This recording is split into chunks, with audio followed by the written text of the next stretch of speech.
coração. E eu confesso a vocês que eu estava meio apreensivo de falar dela novamente. Mas eu tenho aprendido que essa questão da repetição, assim como vimos na palavra da oferta, ela é altamente didática. E eu preciso que você abra a sua Bíblia no Evangelho de Lucas, no capítulo de número 5.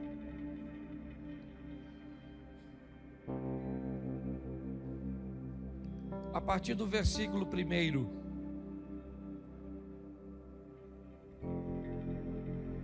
Lucas capítulo 5, verso 1. E aconteceu que, apertando a multidão para ouvir a palavra de Deus, estava ele junto ao lago de Genezaré. E viu estar 2 barcos junto à praia do lago, e os pescadores, havendo descido deles, estavam lavando as redes. E entrando num dos barcos, que era o de Simão, pediu-lhe que o afastasse um pouco da terra, e, assentando-se, ensinava do barco a multidão. E quando acabou de falar, disse a Simão: faze-te ao mar alto e lançai as vossas redes para pescar. E respondendo Simão, disse-lhe: mestre, havendo trabalhado a noite toda, nada apanhamos, mas por que mandas, lançarei a rede. E fazendo assim, colheram uma grande quantidade de peixe, e rompia-se-lhes a rede.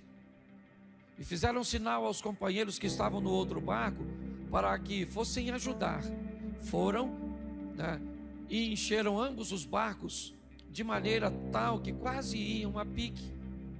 E vendo isso, Simão Pedro prostrou-se aos pés de Jesus, dizendo: Senhor, ausenta-te de mim, porque sou um homem pecador. Pois o espanto se apoderara dele e de todos os que com ele estavam, por causa da pesca que haviam feito. E de igual modo também Tiago e João, filhos de Zebedeu, que eram companheiros de Simão. E disse Jesus a Simão: não temas, de agora em diante serás pescador de homens. E levando os barcos para a terra, deixaram tudo e o seguiram. Feche os seus olhos. Senhor nosso Deus e Pai, em nome de Jesus, eis aqui a tua palavra. Continua falando conosco. Usa-me como um canal de bênção nesta hora, pelo poder do nome de Jesus. Amém. Glória a Deus. Amém. Nós temos a narrativa de Lucas no capítulo 5, trazendo na ótica dele como fora o primeiro encontro de Jesus com Pedro, como aconteceu o chamado de Pedro. Lucas narra que o chamado de Pedro vem depois de um momento extremamente desafiador, um ambiente de decepção, onde Pedro está cansado, onde Pedro está frustrado, porque ele não pescou nada. É muito importante nós entendermos que quer em Pedro, quer em Jesus, quer em Paulo, ou em qualquer outra pessoa, em mim ou em você, sempre vamos estar expostos aos grandes desafios da vida. Quando você acompanha Jesus discipulando aqueles homens, quando você acompanha Pedro na sua trajetória, e é isso que nós vamos olhar hoje, é importante você entender que a vida nunca foi fácil para ninguém, então também não será fácil para você. O que você pode é, com maestria, com sabedoria, tomar algumas decisões assertivas a ponto de amenizar os problemas da sua vida. Quanto mais assertivo você for em suas decisões, no que tange a relacionamentos interpessoais, ao que tange a sua gestão com questões materiais, inevitavelmente isso irá suavizar a sua vida. Ok? Pessoas que aprendem a administrar a sua vida de uma forma assertiva, inevitavelmente são pessoas que sofrem menos. Então, quando olhamos para isso, nós vamos ver Jesus envolto a isso, uma equipe um pouco disfuncional.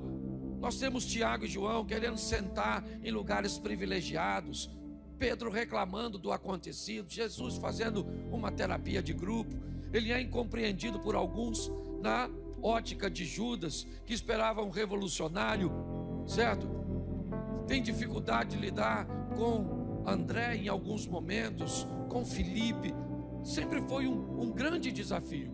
Mas também para aqueles que resolveram viver com Jesus, o desafio não era diferente. E aqui eu gosto da trajetória de Lucas, porque Lucas narra algumas coisas muito particulares que aconteceram com Pedro. E o texto que eu expus para vocês aqui fala do ambiente profissional de Pedro. Pedro está preparado ou se preparando para ir à pesca noturna, junto com seu irmão André, Tiago e João, certo? E com o pai de Tiago e João, Zebedeu. Eles têm uma pequena cooperativa de pesca. Eles sobrevivem daquilo. Pedro não é aquele que sai à noite para pescar por hobby. Ele não é aquela pessoa que, se o resultado não for bom, ele tem uma outra fonte de renda. Ele é um trabalhador que sai de casa para obter resultados, para levar recursos para casa. É um serviço pesado, cansativo. Há um ambiente de insegurança muito grande. Ele precisa lidar com uma série de variáveis e de fatores, como o vento, como, certo? Não vou dizer maré, porque eles estão num lago, mas há uma série, a temperatura da água, uma série de fatores que poderia fazer dele alguém bem-sucedido. Me parece que Jesus já escolheu a base de seu ministério pescadores, porque eles não podem ser pessoas fracas. Pescadores precisam aprender a lidar com frustrações. Pescadores precisam aprender a lidar com o cansaço, com o ambiente, com vencer o sono, a lutar muitas vezes contra o vento. Me parece que na base de seu ministério, Jesus prepara pessoas prontas para, independente como tenha sido ontem, essas pessoas não podem desanimar, elas têm que prosseguir, elas têm que continuar. Pedro está vivenciando este momento, provavelmente trocando seu barco de lugar, avaliando aquele mar com a ótica de sua expertise, de suas experiências anteriores. Para você ter noção, um pescador, certo, profissional, ele é tão hábil que ele pode perder uma rede no mar e saber onde a rede está. Eu não sei se você já pescou com alguém assim, que às vezes a rede solta e você olha para o mar, é tudo igual, você não tem um ponto de referência, mas a habilidade é tão grande que ele consegue muitas vezes passar uma garateia, certo? Colocar alguma coisa para recuperar essa rede. Quando nós olhamos a habilidade de Pedro, ele é habilidoso. Ele vai pescar a noite toda, mas aquele dia ele não pesca nada. O dia está amanhecendo e, ao olhar para o fundo de seu barco, o que Pedro vê é um vazio. Não tem grana, não tem dinheiro, não tem recursos. E é assim que ele vai voltar para a praia. Tudo bem, um pescador sabe que um dia é do pescador e o outro dia é do peixe. Ele sabe que não dá para ganhar todas, não dá para vencer todas. Ele precisa estar pronto para entender que em algumas adversidades e batalhas nós vamos perder, mas nós não vamos perder a guerra. Essa é a grande verdade. Nas batalhas nós precisamos estar preparados para lidar com frustrações, com perdas, com danos, com traições, com perseguições, com adversidades. Essa caminhada cristã não é feita para gente mole, pelo menos no que tange a vida. No que tange a salvação, o que nós precisamos é crer em Cristo. Mas é muito mais do que ser salvo. Antes de ir para lá, nós temos uma vida para apresentar aqui nesta terra. Pedro está vivendo isso. E o que ele olha é o dia amanhecendo, o sol, o tão desejado sol, para a maioria, certo, daqueles que esperam amanhecer para trabalhar, é a resposta de que aquela noite foi frustrante para Pedro. Ele não pegou nada, nada. O que ele tem é cansaço. Volta para a praia com seus amigos. Eles estão provavelmente em 2 embarcações. Com barcos vazios, Pedro olha agora para a sua rede. E o que tem na rede é exatamente o que ele não gostaria que tivesse. trabalho. Apesar de não pegar nada, a sua rede voltou suja.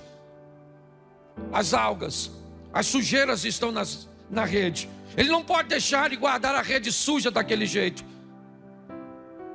A umidade, inevitavelmente, ela vai danificar as malhas da rede. O ontem foi ruim e o que ele deixou? Resíduos desagradáveis. Mas se eu não tirar esses resíduos do ontem, a Bíblia diz que todo dia traz consigo o seu mal. O resíduo de ontem se acumula com o de hoje que um de amanhã, e já você está pessimista, negativista, olhando para a vida com uma perspectiva de fracasso e achando que não há sucesso para você. Eu não sei como foi seu ontem, mas Deus manda te dizer, se ele foi bom ou ruim, ele passou. Se ele foi bom o suficiente, ele não foi bom o suficiente para te dar condições de viver dele o resto da vida. Se ele for ruim, ele não foi ruim e danoso o suficiente para matar você. Ele passou. Bom ou ruim, se você ganhava muito dinheiro ou não ganhava nada, se você tinha muita saúde ou estava doente, não interessa como foi seu ontem. Hoje de manhã eu falei sobre o passado como um dos fundamentos aqui para os casais.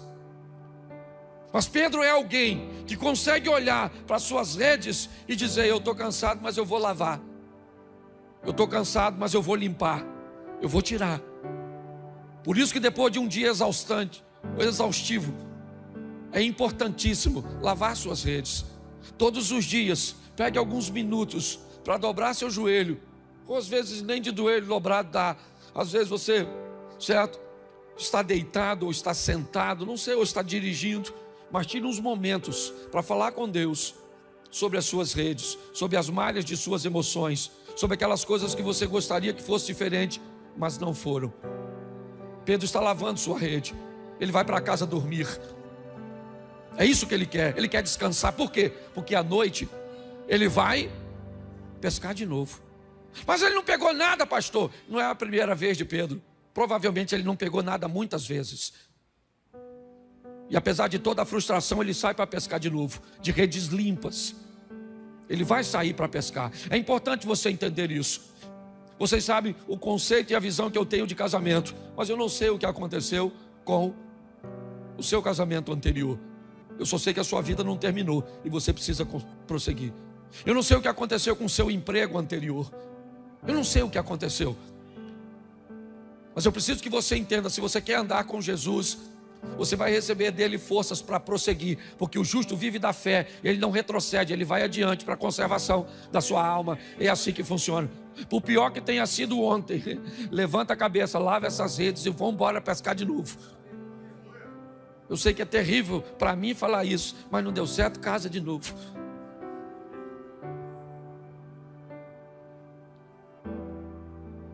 Tente de novo, faça de novo. Faça novamente, não entregue os pontos. Ao lado dele você pode, certo, viver coisas incríveis. É lógico que eu falei caso de novo, mas tenho uma série de restrições no que diz respeito a isso. Mas vamos voltar aqui.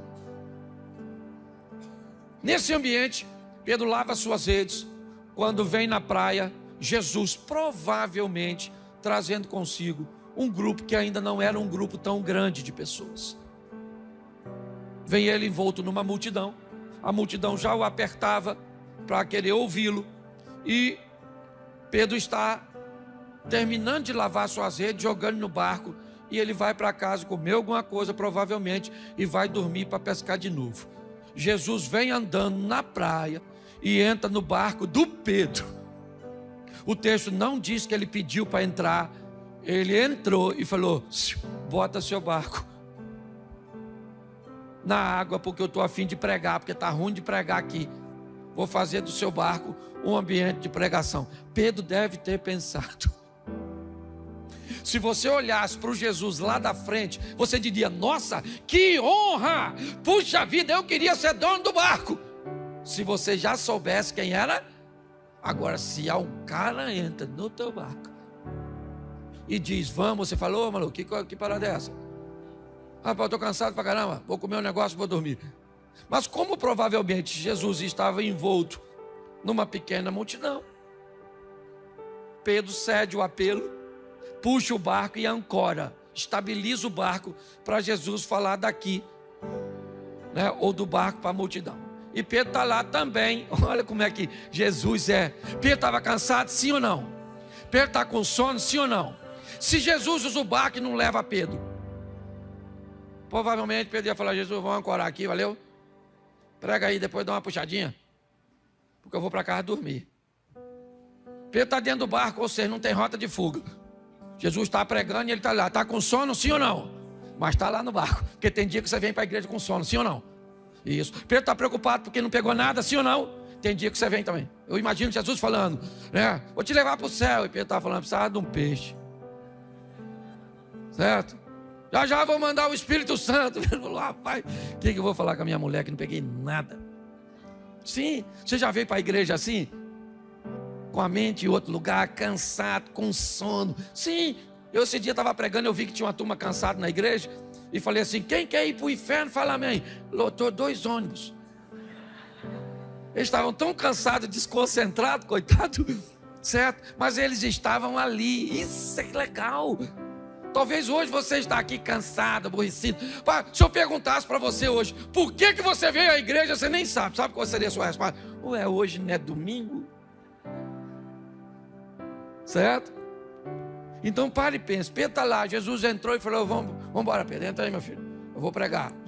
Pedro deve ter falado: tanto barco, justamente o meu. E Jesus está lá pregando, quando de repente Jesus fala a palavra que Pedro provavelmente mais queria ouvir. Qual era? Amém. Já teve no culto assim? Você fica doido, que hora acaba, hein, gente? Amém. Pedro falou: graças a Deus. Vão dormir. Jesus falou: vamos pescar, Pedro.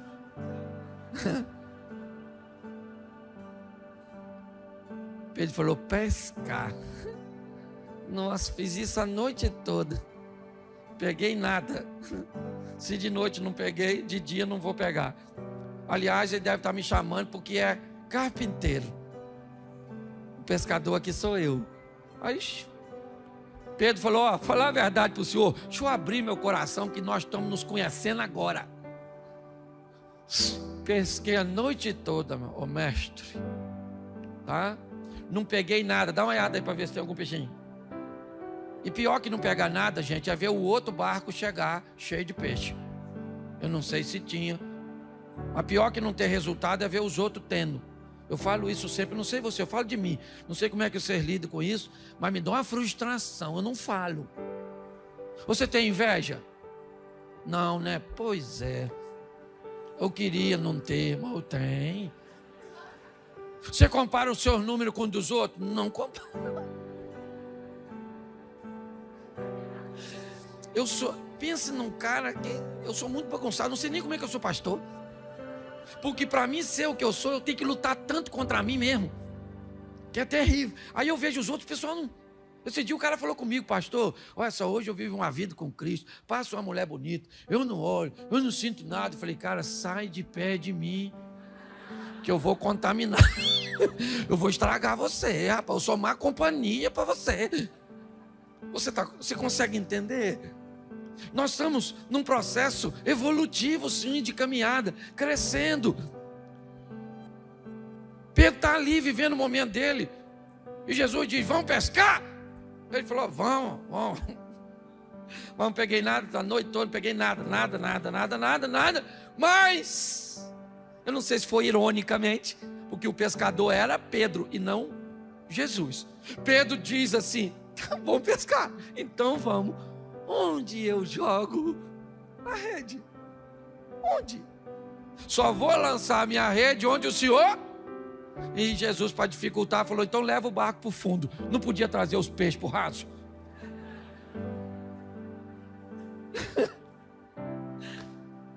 Leva o barco para o fundo. Lá vai Pedro, vamos embora, quer ver? Vamos embora, sujar a rede. De novo, vamos embora. Porque quando ele entra na nossa vida, gente, tem hora que ele manda que façamos coisas que não dá para entender. E não busque entender, obedeça. Porque numa brincadeira dessa você se lasca. Pensa que o cara está na guerra, o comandante fala: todo mundo no chão. Um se jogou e o outro falou: no chão, por quê? Gente, para quê? Morreu. Tem ambiente que você não tem que... parar para pensar, porque você obedece primeiro e vê depois. Tem gente que quer ver primeiro e obedecer depois, acaba se atrapalhando.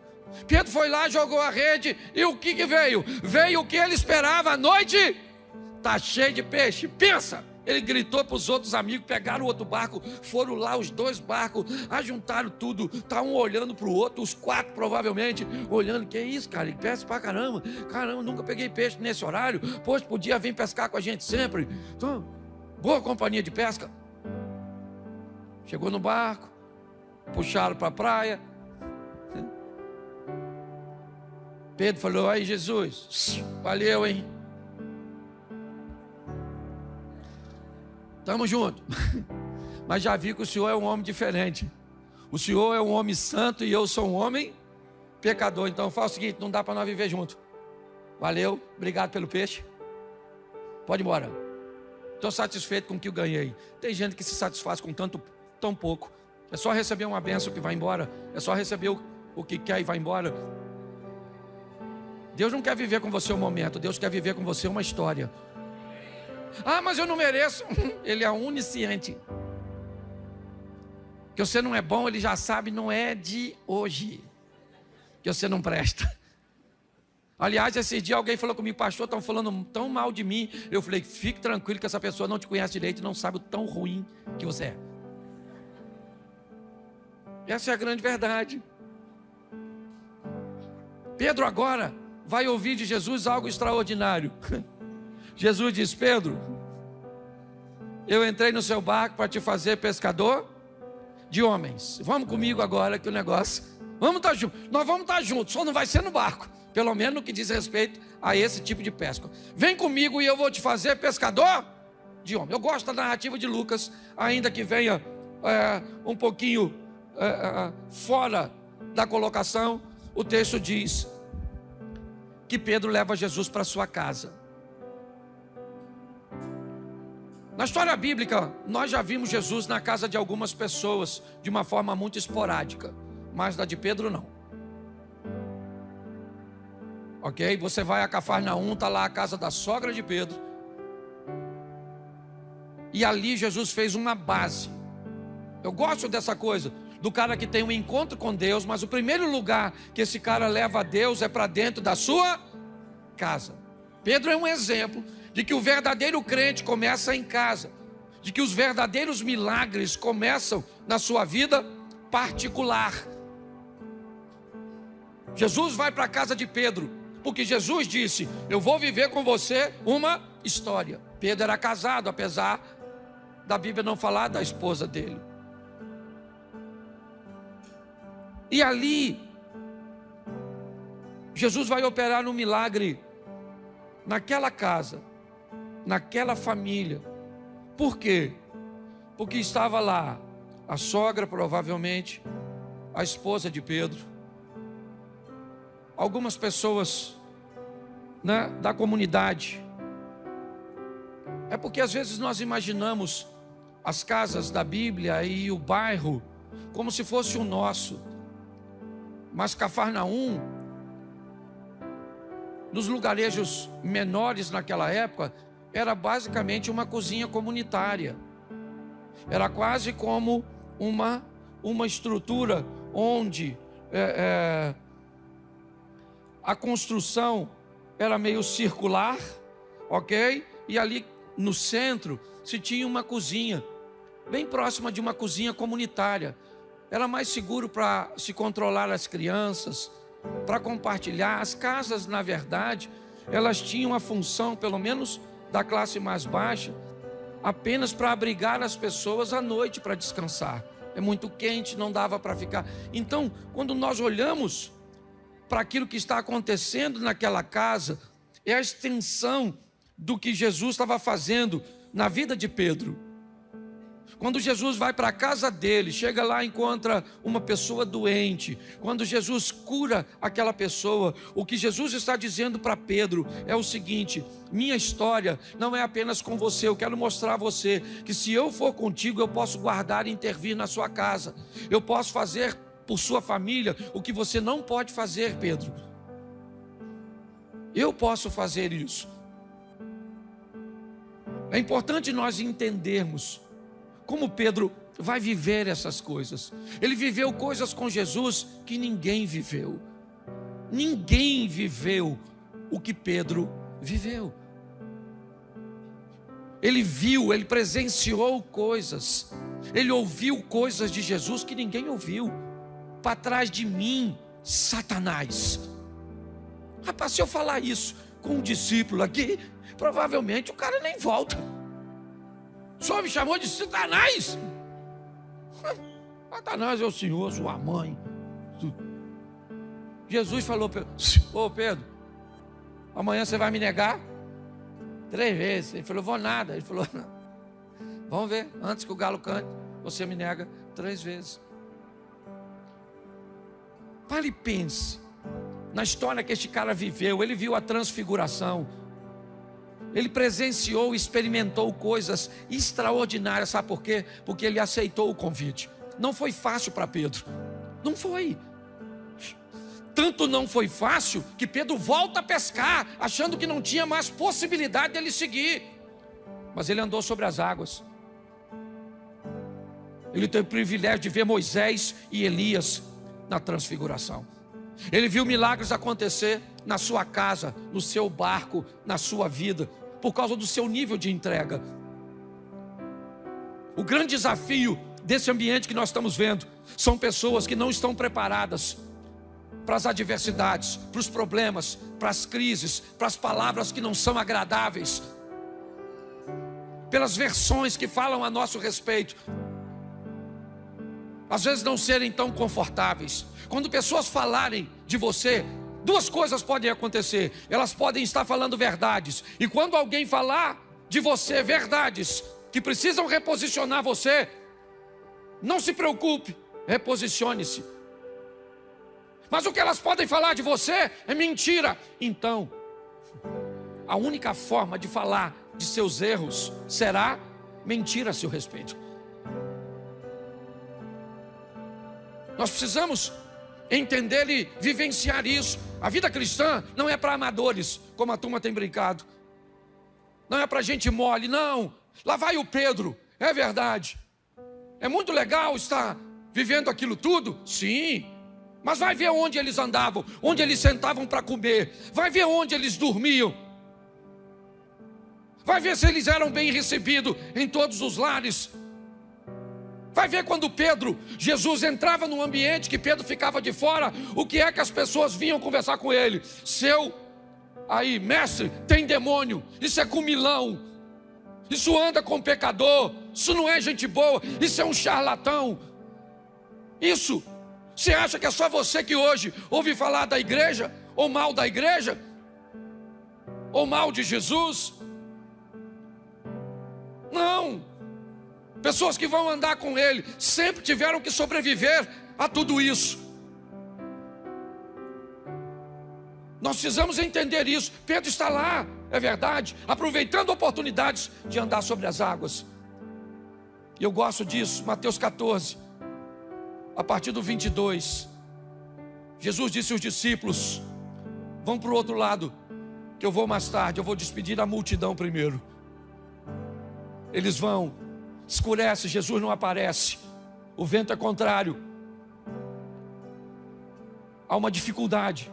Preste atenção, Marcos capítulo 4, a partir do verso 35, Jesus repreende o vento e o mar, o que indica que ele tem autoridade sobre vento e mar. Mateus 14, 22, ele manda os discípulos atravessarem o mar e o vento era contrário. Aquele que manda eles irem, não avisa o vento, que é para cooperar, porque Jesus não está querendo cooperação para aqueles discípulos. Jesus está dificultando para eles, porque está forjando eles, porque está preparando eles. Sabe por que seu casamento enfrenta a crise? Não é para você se divorciar, é para você se tornar um homem melhor, uma mulher melhor. Sabe por que você precisa enfrentar adversidades financeiras e muitas vezes passar um período com poucos recursos? Que é para você aprender que a mão do Senhor é a seu favor, e você precisa aprender a gerenciar as coisas. Mas não, todas as vezes que a oposição vem, nós achamos que ela vai nos destruir. Jesus está forjando os seus discípulos, está lá, todos eles 3 horas da manhã, tudo escuro, envoltos, molhados, preocupados. Quando de repente aparece andando sobre as águas, ele. As pessoas gritam: é um fantasma, tem alguém andando sobre as águas, isso é um absurdo. E Jesus disse: calma, gente, sou eu. Calma, sou eu. Estava lá Pedro, Tiago, João, André, Filipe, certo? Bartolomeu. Estava lá Judas Iscariotes. Estavam lá todos os discípulos. Todos estão vendo um vulto andando sobre as águas. E esse vulto que está sobre as águas, ele está dizendo uma coisa: eu sou Jesus. Ele dizia o quê? Repita para mim. O que é que o vulto dizia? Eu sou Jesus. Está lá para todo mundo. O culto hoje está para todo mundo. Jesus está aqui para todo mundo. O Espírito Santo está para todo mundo. A palavra está para todo mundo. O louvor está para todo mundo. A apresentação do bebê foi para todo mundo. Mas que oportunidade é essa que todos podem receber? Naquele ambiente onde todos estão vendo a mesma coisa, Pedro disse: Senhor, se é o Senhor, eu quero andar em cima d'água. Eu quero andar sobre as águas. Eu quero andar sobre as águas. Jesus disse: se você quer andar sobre as águas, então saia do barco e ande sobre as águas. Não vai dar para você andar sobre as águas dentro do barco. Pedro vai lá fora para viver o que ninguém está vivendo. Pedro vai lá fora para provar o que ninguém está provando. Pedro vai lá fora para ter a experiência que ninguém está tendo. Sabe qual é o grande problema, irmãos? É que nós queremos experiências de pessoas que fazem coisas que nós não fazemos. Nós queremos viver coisas extraordinárias, mas nós não fazemos nada de extraordinário. Nós queremos viver o incrível, provar o sensacional, gostamos das experiências dos outros, mas sequer imaginamos o que pessoas fazem para viver tais experiências. O que nós sabemos é que somos frágeis e que há alguma vantagem nessa pessoa que nós ainda não descobrimos, por isso que ela vive coisa que nós não vivemos. Não é assim que funciona. Estamos aqui e a oportunidade é para todos. Deus não tem filhos preferidos. As pessoas saem daqui para tomar decisões diferentes das outras. E decisões, elas geram, movimentos e reações a nosso favor ou contra nós. Pedro sai e anda sobre as águas, e 11 discípulos ficam olhando o Pedro andando sobre as águas. Porque Jesus gostava mais de Pedro? Não. Porque Jesus preferia Pedro? Não. Porque Pedro foi o primeiro papa? Não. Porque Pedro não tem a ver com o que Pedro era para Jesus. Tinha a ver o que Pedro era capaz de fazer por aquele momento. Nós precisamos olhar nossa vida numa perspectiva mais ampla. Pedro disse: eu quero andar sobre as águas. Não tinha nada para fazer lá fora. Só tinha a experiência de voltar dali com um milagre. Poder dizer para todos: eu estava de noite num ambiente, eu já tinha vivido com ele uma pesca extraordinária, eu já tinha vivido com ele um milagre na minha casa. Mas ele me mostrou que no meio de tantos discípulos, alguns podem viver coisas muito particulares, simplesmente porque são capazes de fazer coisas que outros não fazem, se posicionar como outros não se posicionam. Pedro saiu do barco e andou sobre as águas, sim.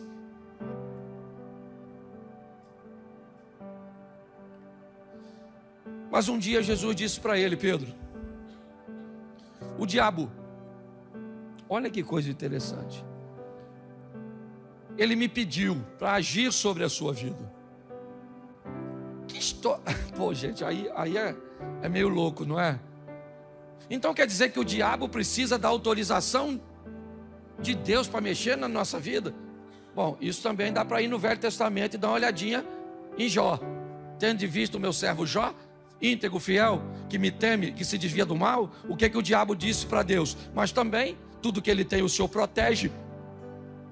Antes da Bíblia dizer que Deus protegia tudo o que era de Jó, a Bíblia diz que Jó vivia uma vida íntegra. Aí eu pergunto a você, quem é que protegia a vida, a casa e os bens de Jó? Deus ou Jó? Jó.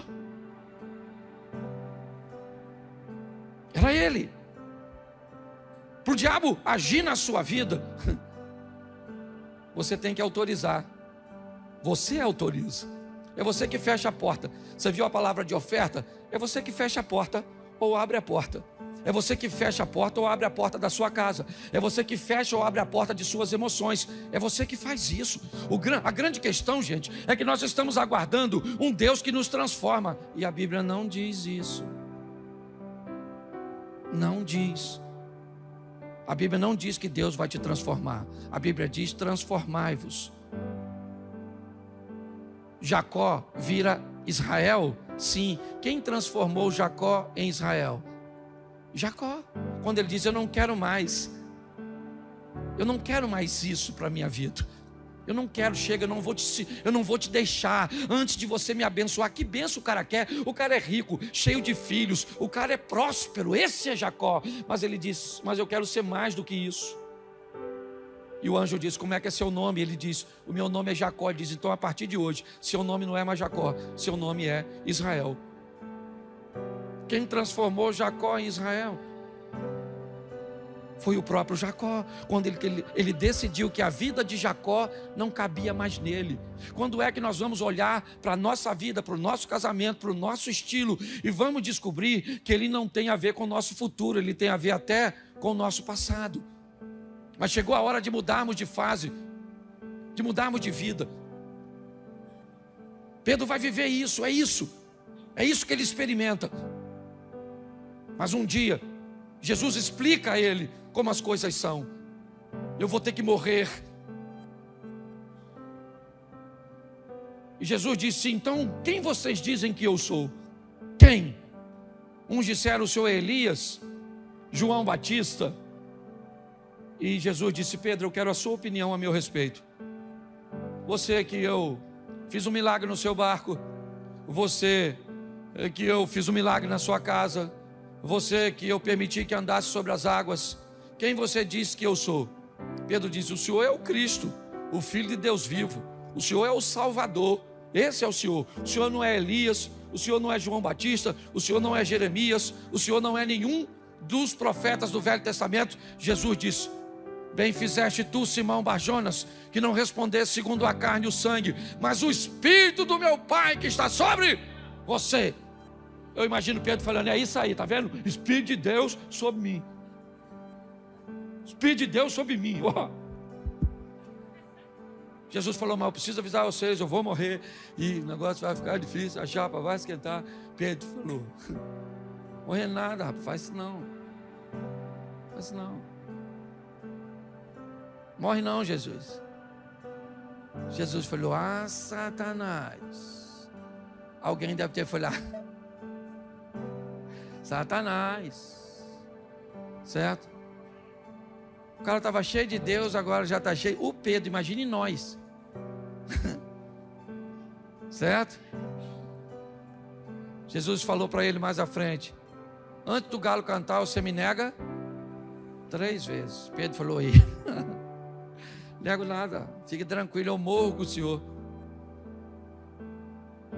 A guarda chegou, vazou todo mundo. Todo mundo. Eu gosto do Pedro, gente, eu gosto do Pedro, já estou terminando.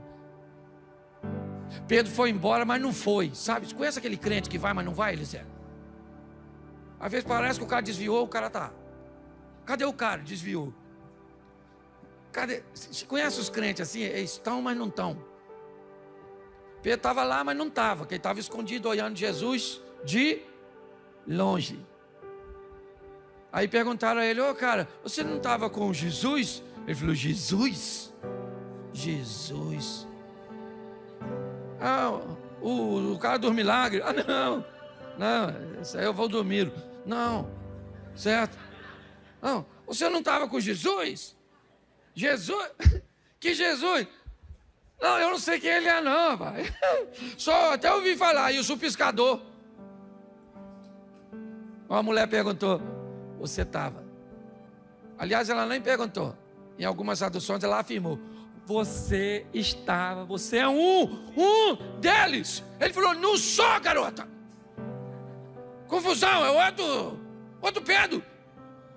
Ela falou: você é igualzinho a ele, você se parece com ele, você fala como ele, você anda como ele, você estava com ele, Pedro, você é da gangue. Pedro começou a falar, sei lá, com os palavrão, também não sei, não sou obrigado a saber tudo. Falou umas coisas lá esquisitas. Mas sabe o que eu aprendo nessa história? Que tem gente que luta para falar que é com ele e os outros falam que não é. Tem gente na igreja que fala assim: sou crente, e o outro fala: hã?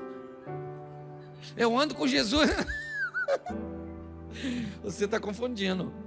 Você anda com o outro, o concorrente, o do tridente. Certo? Tem gente que não precisa nem falar.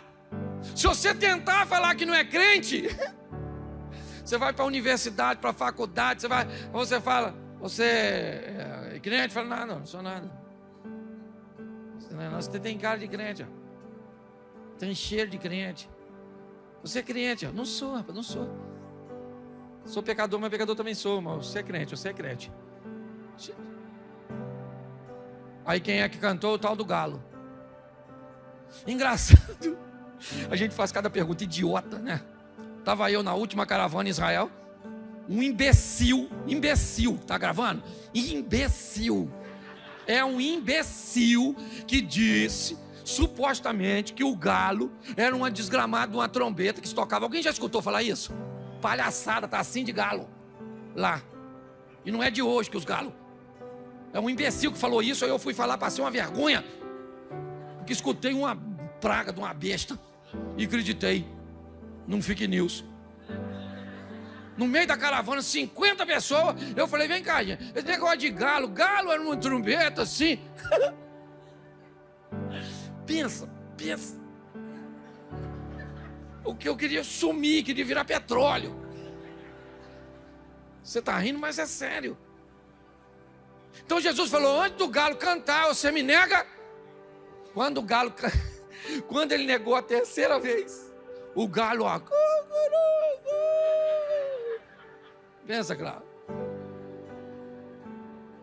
Pensa a cara do Pedro. E Lucas diz que Jesus estava olhando para o Pedro. Depois você lê, que eu não vou nem falar onde, mas está logo na frente. Eu imagino Jesus olhando para o Pedro, logo depois que negou. Pedro, não sabe quem eu sou não, né? Estava morando na sua casa, infeliz. Lembra? Tudo bem que eu curei sua sogra, deve ser isso. Que deu um litígio entre a gente, ou não é? Pedro voltou a pescar, gente. Chateado, aborrecido. Sabe? Voltou a pescar. Está ele pescando, volta com o barco vazio de novo. Ô Pedro. Quando eles estão quase voltando, tem alguém lá na praia com a fogueirinha, com um peixinho assado. Ó, só mexendo no peixinho. O João, que enxergava melhor que o Pedro, falou: ô Pedro, Jesus morreu, Pedro? Pois é. Aquele que está lá, eu acho que é ele.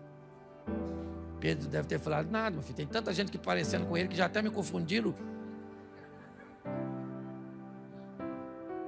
João falou: Pedro, é o mestre. Aí Pedro não aguentou. Ele já pulou do barco, sempre estava nado. Já vai ele correndo. Tudo para Pedro era no extremo. Ou era tudo ou era nada. Ele era desse jeito. Mas Jesus sabia. Aí chegou lá do outro lado. Devia estar com medo também, né, gente? Se fosse eu não ia sozinho, igual Pedro foi. É ele, João. Mas ele não morreu, João? Não, vamos esperar para ir todo mundo junto, que é mais seguro, não é? Vai que é The Walking Dead, um negócio assim, né? Chegou lá, Jesus olhou para o Pedro, e disse: Pedro, você me ama? Pedro deve ter lembrado. Deve ter pensado: amar eu amo, mas tem hora que é difícil. Jesus falou: então apacenta as minhas ovelhas, Pedro. Jesus pergunta de novo: Pedro, você me ama? Se usou 3 verbos diferentes, eu não vou entrar em questões disso, porque para mim não precisa. Pelo que eu estou entendendo, uma coisa era muito forte no interior de Pedro: as 3 vezes que ele negou. Então Jesus tinha que trazer o 3 novamente para tratar. E 3 vezes ele pergunta: você me ama, Pedro? E Pedro diz: o senhor sabe, mas não é fácil. E Jesus devia estar dizendo para ele que é fácil, eu não sei. Ou o que é fácil, certo? Eu sei que não é fácil, mas eu sei que vai valer a pena, Pedro. Apacenta as minhas ovelhas. Evangelho nunca foi para pessoa fraca. Não. Morar no céu é a coisa mais fácil que tem. Para morar no céu eu preciso só do visto, do passaporte para entrar. E Ele é Cristo. Mas para viver na terra enquanto não vamos para o céu, aí temos que aprender a ser gente, amigos. Vamos precisar ser irmãos, filhos, pais, sogras, cunhados. Vamos precisar ser colaboradores, patrões, chefes. Vamos precisar vencer a nós mesmos para virarmos gente. Hoje tem muita pessoa sem gente dentro, faltando gente dentro das pessoas. Vamos sair daqui para entendermos que o Evangelho precisa ser pregado, e muito mais do que pregado com palavras, vivido. E como Pedro, como um pescador que venceu suas decepções, que ultrapassou as barreiras, que caiu, que levantou, que ouviu coisas boas, que ouviu coisas ruins, que em momento compreendeu o que ninguém compreendia, que no momento da prisão tentou matar o soldado. Essa foi a vida dele. Só que, como eu digo sempre aqui, o Pedro já passou. O Paulo já passou a história do Davi, do Salomão, do Abraão, do Jó. Agora é o Cláudio, o Osias, o Eliezer, a Adriana, a Poliana. Agora é o Washington. Agora é o Pedro, é o Paulo. Agora é a nossa vez. E o Evangelho precisa continuar sendo pregado, mas ele continua sendo para gente forte. Mesmo assentado, eu quero que você curve a sua cabeça. Feche seus olhos. Eu quero orar com você. Pai, em nome de Jesus, às vezes queremos viver e sentir coisas extraordinárias. Queremos um relacionamento inicial com profundidade. Entramos, ó Deus, e sem entendimento, sem comunhão, sem nenhum desenvolvimento relacional, queremos sentir, ver, ouvir, ter prognósticos do futuro. Às vezes assim somos, ó Deus, e não entendemos que o relacionamento precede os sinais, que precisamos, independente do ontem, da frustração, dos questionamentos, dos pecados, independente do que as pessoas pensam e acham e falam a nosso respeito. E diga-se de passagem, ó Deus, às vezes elas têm razão do que falam a nosso respeito. Talvez não tem moral para nos julgar, para nos condenar, mas não falam mentiras a nosso respeito, quando dizem quem somos e o que fazemos. Mas o Senhor sempre soube disso, e mesmo assim sempre nos amou, nos entendeu e nos deu oportunidades. Abrimos hoje, ó Deus, o nosso barco, e falamos para o Senhor: pode entrar, porque nós vamos com o Senhor para uma nova vida. Ajuda-nos, ó Deus, pois carregamos o Teu nome, carregamos a Tua imagem. É a responsabilidade de sermos vistos como alguém que Te representa. Move o coração das pessoas que querem andar contigo, mas se portarem de forma indecente, postando coisas que sujam o nome delas, de suas famílias, de sua igreja, e pior, Senhor, sujam o Teu nome, mantendo relacionamentos que Te envergonham, ó Deus, porque querem viver uma vida dupla. Por isso que a Tua palavra diz que os pés de uma pessoa não têm condições de estarem em 2 barcos ao mesmo tempo. Leva-nos aos nossos lares, ó Deus, para mais uma semana que começa hoje, de luta, é verdade, de requerimento de postura, de posicionamentos, de desafios, mas de glória, da manifestação do Teu poder. Abençoa a nossa casa, abençoa a nossa família, o nosso casamento, abençoa os nossos filhos, pois não criamos filhos para Te envergonhar, ó Deus, para envergonhar o Teu reino e para perdê-los para o mal. Que o nosso casamento seja uma referência no que diz respeito à resiliência, não à perfeição, ó Deus. Que a nossa vida financeira seja ajustada de forma que não devamos nada a ninguém, ó Pai, e que todos os nossos compromissos sejam saudados. Te entregamos, ó Deus, a nossa vida profissional, a nossa saúde, ó Deus, mas mais do que tudo, a nossa caminhada de fé. Continua conosco, Senhor, porque vamos em frente, mesmo com barcos vazios, vamos lavar as redes e pescar de novo. Leva-nos aos nossos lares, guardado por Tuas mãos poderosas. Que o grande amor de Deus, nosso Pai, a graça de nosso Senhor e Salvador Jesus Cristo e as doces consolações do Santo Espírito de Deus seja para com todo o povo do Senhor e todo dia. Me diz aí o que você achou da abordagem do pastor Cláudio Duarte. Você concorda com ele? Discorda? Tem uma outra possibilidade de raciocínio? Então diz aí nos comentários. E se você chegou até aqui, eu tenho certeza que é porque você gostou do vídeo. Então deixa aí o seu like. Se você não se inscreveu ainda, não perca tempo, inscreva-se e ative as notificações. O nosso desejo é que Deus abençoe muito a sua vida, a sua família, a sua casa. Até o próximo vídeo.